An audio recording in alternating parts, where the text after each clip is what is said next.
আমরা অবশ্য প্রথম প্রশ্ন নিয়ে ব্যারিস্টার সৈয়দ সাইদুল হক, যিনি সুমন এ, নামে অনেক, মানে আমি বলবো বাংলাদেশে অনেকের কাছে খুব বেশি পরিচিত। আমরা যখন আজকে ব্যারিস্টার সুমনের সাথে আমরা শো করব, তখন অনেকেই আমাদের কাছে জানতে চেয়েছেন এই প্রশ্নটি করার জন্য। আমি একটু ছোট্ট করে এক লাইনে এই প্রশ্নটি করে রাখি যে আপনি আর ফেসবুক লাইভ করবেন কিনা বিভিন্ন সমস্যা নিয়ে, সাধারণ মানুষের বিভিন্ন সংকট নিয়ে। আপনি যদি ছোট করে বলেন, আমরা মূল প্রশ্ন যাওয়ার আগে, এটা সবচেয়ে বেশি আপনার কাছে প্রশ্ন। সংকট কি এই দেশ থেকে চলে গেছে নাকি যে আমার লাইভ বন্ধ হয়ে যাবে? আচ্ছা, তার মানে আপনি করবেন সংকট আপনার লাইভে? জি, সংকট যদি থাকে, আমি ফেসবুক লাইভটা তো হচ্ছে কি আমার একটা এই প্রতিরোধ বা প্রতিবাদ করার একটা উপায়। আপনার কাছে কি মনে হয় যে আওয়ামী লীগ সভানেত্রী বা আওয়ামী লীগের যে যিনি সরকার পরিচালনা করলেন গত সংসদে, যেইভাবে হামলা মামলা এবং বিরোধী দলের উপর যে নিপীড়নের অভিযোগটা করা হয়েছে, সেইটা আপনি আসলে কিভাবে দেখেন? মানে সংবাদপত্রের কণ্ঠরোধ মুক্ত, আহ, সেই যে অভিযোগগুলি আছে মানবাধিকার, সেগুলির ক্ষেত্রে আপনার কাছে কি মনে হয়? মানে মানে মানে সেটা শেখ হাসিনার সরকার ঠিক পথে মানে ছিল? আমার কাছে মনে হচ্ছে কি যে আপনি এই একজন নৌকার প্রার্থীকে প্রশ্ন করতেছেন। আচ্ছা, ঠিক আছে। আপনি আমি একজন স্বতন্ত্র প্রার্থীকে প্রশ্ন করতেছেন, নৌকার প্রার্থীকে। বিষয়টা এইভাবে না। তারপর আমি আপনাকে যেটা বলতে চাই হচ্ছে গিয়ে যে আদর্শের রাজনীতিতে থাকলে এক সময় না এক সময় আপনি সার্ভাইভ করবেন। যারা এখন বিভিন্ন অভিযোগ তুলতেছেন, তাদের আদর্শের জায়গাটা আরো স্ট্রং হইলে দেখবেন আমার মতো ওনারাও বেরোয় আসবেন। প্রধানমন্ত্রী শেখ হাসিনার সঙ্গে দেখা হওয়া সামনাসামনি, সেটাই আপনার জীবনের সবচেয়ে বড় ঘটনা। আপনি আর শেখ হাসিনা সরকারকে কি সমালোচনা করবেন? আপনি তো শেখ হাসিনা সরকারেরই মানে একজন। আমার সমালোচনা প্রথম শুরু হয়েছিল আমার বাবার বিরুদ্ধে। আচ্ছা, আমার বাবার কার্যক্রম থেকেই প্রথমে আমি সমালোচনা করা শিখি। তো বিষয়টা হচ্ছে গিয়ে যেসব জায়গায় ধরেন আমি সাংবাদিক হিসেবে পছন্দ করি, আপনার সাথে আমার 5টা মিনিট সময় কাটানোটা আমিও মনে করি যে এটা একটা আমার জন্য একটা প্রিভিলেজ। আই এম অনার্ড যে 5টা মিনিট সময় কাটাতে পারতেছি আমরা। কিন্তু একই সময় কিন্তু আপনার বিভিন্ন বিষয়ে কিন্তু আমি একমত হব না, আবার আপনার বিভিন্ন বিষয়ে কিন্তু আপনার একমত তো হবই না। মানে বিনয়ের সাথে আমি আপনার সাথে চরম ভাবে বিরোধিতা করব। আমি কিন্তু বিষয়টা কিন্তু এরকম যে আমি হয়তো আপনার পক্ষে না, আপনার সাথে একমত না, কিন্তু আপনি যাতে আপনার পক্ষ কথা বলতে পারেন, এটার স্বাধীনতা আমি স্বাধীনতায় বিশ্বাস করি। সুতরাং এখানে বুঝতে হবে যে জননেত্রী শেখ হাসিনা সরকার প্রধানের সাথে সাথে উনি বঙ্গবন্ধু কন্যা জাতির জনকের কন্যা। উনার সাথে কিন্তু উনার কয়েকটা আইডেন্টিটি আছে, আপনারা হয়তো অনেকে একসাথে করে ফেলেন। আমার কাছে কিন্তু দেখেন, আমি কিন্তু এই এমপি হওয়ার আগেই বাংলাদেশ আওয়ামী লীগের প্রচার সম্পাদক যিনি বর্তমানে, তার বিরুদ্ধে মামলা হয়ে বাদী হয়ে কিন্তু আমি মামলা করেছি। সুতরাং আমি আওয়ামী লীগ করি, আওয়ামী লীগকে বঙ্গবন্ধুর আদর্শকে ধারণ করি, বহন করি, কিন্তু যেসব জায়গায় আমার সমালোচনা করার, যেসব জায়গায় আমার প্রতিবাদ করার, এই জায়গায় তো আমি বন্ধ হয় নাই, বা আমি কখনো আটকে থাকি নাই, বা চেষ্টা করছি, আমি যতটুকু পারছি আমি চেষ্টা করছি। এইখানে বঙ্গবন্ধু কন্যার সাথে দেখা করতে পারাটা আমার জন্য একটা সম্মানের। এইখানে আপনারা মিলাই ফেলবেন না, কিন্তু উনি সরকার প্রধান যখন হবেন তখন সরকারের দায় যতটুকু থাকবে, যতটুকু ওনার নেয়ার বিষয় আছে, এখানে আমি হয়তো ওনাকে বলবো যে মাননীয় নেত্রী, এখানে আমার মনে হয় কাজ করার সুযোগ আছে। আমার হয়তো বলার এখানে একটা জিনিস হয়েছে কি, এবার সংসদে আপনি কখনো কোনো খারাপ ভাষা হয়তো শুনবেন না, বকাবকি শুনবেন না, গালাগালি শুনবেন না। এইবারের সংসদ হবে ভদ্রলোকের সংসদ। এখানে আপনি দেখবেন, কিন্তু বিরোধিতা কি হবে? মানে আপনি মনে করছেন চরম বিরোধিতা হবে। কিন্তু আপনি তো অরিজিনালি নৌকা, মানে আপনি নিজেও নিজেরে বলেন, এমনিও বলেন। না, এইখানেই প্রবলেমটা হচ্ছে গিয়ে আমি বঙ্গবন্ধুর আদর্শকে ধারণ করি, এবং আদর্শকে ধারণ করা মানে কি, মানে হচ্ছে গিয়ে উনার যে আদর্শটা আছে, এইটা আমাদের একটা কনস্টিটিউশনের মতো, যে হাইকোর্ট কিন্তু কনস্টিটিউশনকে মানে, কিন্তু যখনই কনস্টিটিউশন ভায়োলেট করার বিষয় আসে তখন কিন্তু হাইকোর্ট একটা রুল দিয়ে দেয়। তো বিষয়টা হচ্ছে গিয়ে যে আমার এই জায়গাটা ঠিক রেখে আমার দেশটাকে বাঁচানোর জন্য, দেশটাকে ভালো করার জন্য আমার যে সব জায়গায় নক করতে হবে, এইসব জায়গায় আমি স্বতন্ত্র হিসেবে আমার তো আরো স্কোপ আরো বেড়ে গেল। মিস্টার সাইদুল হক, আমি আপনার কাছ থেকে জানতে চাইবো যে সত্যি সরকার চায়, এবং একটি ফর্মুলা এসছে যে আমরা আসলে, আমি বারবার এই ফর্মুলাটি আসলে সরকার যারা সমর্থক সাংবাদিক, বুদ্ধিজীবী তাদের কাছে শুনছি যে বাংলাদেশে নাকি দেখতে হবে এরকম একটি ছাঁকনি দিয়ে যে কারা আসলে স্বাধীনতা সপক্ষের শক্তি, কারা স্বাধীনতা সপক্ষের শক্তি দুই, তারাই আসলে সরকারি দল বা বিরোধী দল থাকবে, বাকিরা সব বাদ পড়ে যাবে। এইটি সম্পর্কে আপনার একটু মতামত জানতে চাইবো। আমি মতামত জানতে চাইবো যে সরকার কি সত্যি সব দলকে জাতীয় দল হিসেবে দেখতে চায় কিনা, আপনি এটি কি মনে করেন? আরেকটি প্রশ্ন করব যে আমি দেখলাম যে আওয়ামী লীগ সভানেত্রী যাদেরকে নমিনেশন দিয়েছেন তাদের মধ্যে অন্তত 60 জনের বেশি লোক হেরেছেন, 70 জনের মতো হেরেছেন।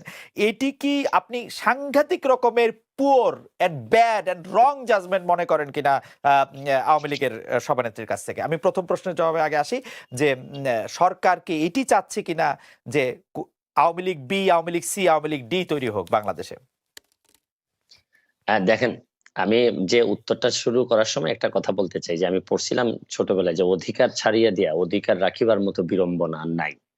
তো সাকিব ভাই যখন নির্বাচনে কারচুপি এইসব নিয়ে কথা বলেন, তখন আমার একটা বিষয় আশ্চর্য লাগে যে নির্বাচন বয়কট করার পর, ধরেন আমি গেলাম না এই নির্বাচনে, তারপরে এই নির্বাচন কিরকম হয়েছে এটা নিয়ে আলোচনা করাটা বরং আগের যে স্ট্যান্ডিং আমার এটাকে দুর্বল করে দেয়। জানেন, আমি যখন আমাকে সাকিব ভাইকে প্রশ্ন করা হইলে উনি তো বলতেন যে ভাই আমি যে নির্বাচনে যাই নাই, সুতরাং এটা ধরেন আওয়ামী লীগ করছে নির্বাচনটা গেল প্রথম ফার্স্ট কোশ্চেন। এক সেকেন্ড বেরিয়ে আমার একটু কোশ্চেন আছে, একটা সেকেন্ড একটু কোশ্চেন আছে। সাকিব ভাই নির্বাচনে যায় নাই, কিন্তু সাকিব ভাই তো বাংলাদেশের জনগণ, বাংলাদেশের জনতা, বাংলাদেশের আমি মালিক। বলছি, আমি শুনেন, মানে না প্রশ্ন করতে পারবে, কিন্তু উনি যে স্ট্যান্ডিং নিয়ে যায় নাই নির্বাচনে, এই স্ট্যান্ডিং এর পরে বরং উনি নির্বাচনের কারচুপি নিয়ে কথা বলাটা নির্বাচনের উনি বৈধতা দিলেন। এটা হচ্ছে কি আমি ব্যক্তিগতভাবে মনে করি, আপনারা দ্বিমত করতে পারেন না, এটা আমার মত হচ্ছে কি যে আমি যখন যে নির্বাচনে যান আমি আপনার কাছে ক্ষমতা দিয়ে দিলাম, ভাই যান, আপনি আপনার সাথে আমি নাই, আপনার আন্ডারে আমি নির্বাচন করব না। তারপরে এই নির্বাচন কিরকম হয়েছে এটা নিয়ে তর্ক বিতর্ক করা, আমি আমার জায়গায় স্ট্যান্ডিং থাকবো যে আমি শুনেন, আমি যে কারণে আপনার আন্ডারে নির্বাচন করতে চাইনি এটা নিয়ে আমার বিভিন্ন বৈধতা থাকতে পারে, যৌক্তিক ও যৌক্তিক দাবি থাকতে পারে। এই দাবি কিন্তু এখন আর উনাদের কিন্তু এখন আর এই জায়গায় নাই। এখন হচ্ছে গিয়ে ঠিক মতো নির্বাচন হয়েছে কিনা, ভোটার ঠিক মতো আসছে কিনা, এই জায়গায় চলে আসছেন উনারা। সুতরাং আগের বিষয়টা একটা হালকা হয়ে গেছে। আর আরেকটা বিষয় হচ্ছে গিয়ে এই বিএনপি বা এই ধরনের দল যখন আসে না, ধরেন একটা বড় অংশ তো আসে নাই ভোটে, সুতরাং তখন তো হচ্ছে কি এই জায়গাটা খালি থাকে না, এই জায়গাতে অসংখ্য স্বতন্ত্রের তৈরি হয়েছে। এবং আপনারা কিন্তু আমার বিশ্বাস একটা যে আশ্চর্য হবেন এইবারের স্বতন্ত্রদের পারফরমেন্স দেখে, সংসদের ভিতরেও পারফরমেন্স দেখে আপনারা আশ্চর্য হবেন। এখন এই জায়গায় আমি একটা প্রশ্নের কথা আপনাকে বলতে চাই, যেমন ধরেন আমি স্বতন্ত্র, কিন্তু স্বতন্ত্র হইল দুইটা জায়গায় আমার, আপনি আমাকে আনকম্প্রোমাইজিং, একটা হচ্ছে গিয়ে যে আমি বঙ্গবন্ধুকে ধারণ করি, বঙ্গবন্ধুকে বহন করি, আরেকটা হচ্ছে গিয়ে মুক্তিযুদ্ধের সপক্ষের শক্তি হিসাবে আমি নিজেকে দাবি করি এবং এই অনুযায়ী কাজ করি। এই জায়গাটাকে আপনি যদি বলেন যে এই জায়গা যেহেতু আপনি মানেন, তাহলে আপনি বি টিম, তাইলে আমি সম্মানের সাথে আপনার সাথে দ্বিমত করতে চাই। আমার প্রশ্ন হচ্ছে গিয়ে যে বাংলাদেশে এই দুইটা জিনিস না মানার পরে আমার কাছে মনে হয় যে এটা খুবই হতাশাজনক। আপনার সাথে আমার আর বক্তব্য চলে না।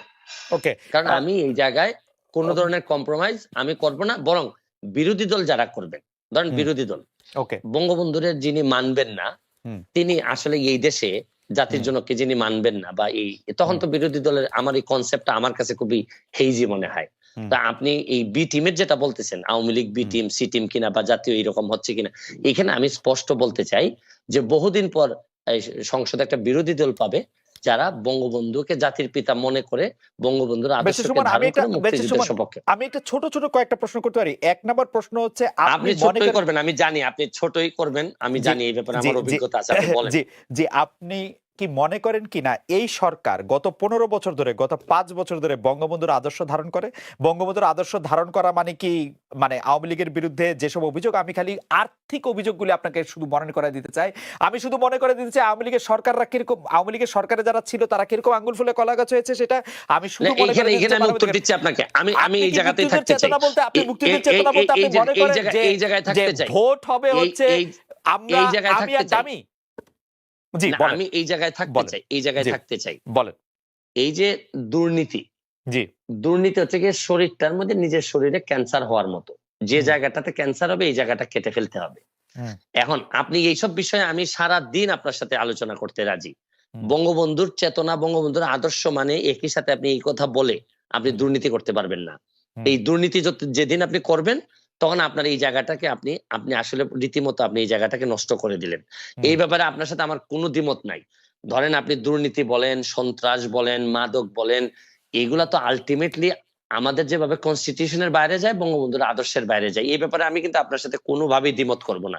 এবং এই কারণেই আমার যে ব্যারিস্টার সুমন হয়ে ওঠার যে গল্প, এখানে কিন্তু দেখেন আমার আওয়ামী লীগ করেও আওয়ামী লীগের প্রচার সম্পাদকের বিরুদ্ধে আমি মামলায় বাদী। আমি আওয়ামী লীগ করেও আমি যতজন মন্ত্রীর বিরুদ্ধে আমি কথা বলছি সবই হচ্ছে গিয়ে দুর্নীতি সংক্রান্ত বিষয় নিয়ে আমি কথা বলছি। আমি বলছি যে এটা কোনোভাবেই বঙ্গবন্ধুর আদর্শ হইতে পারে না। আমার সাথে আমি যুবলীগের আইন সম্পাদক হিসাবে অব্যাহতি পাই কেন, আপনি এটাও জানেন যে আমি যুবলীগের আইন সম্পাদক। আপনি প্রথম আমার ইন্টারভিউ নেন যুবলীগের আইন সম্পাদক হওয়ার পর। আমার অব্যাহতির কারণটা কি ছিল?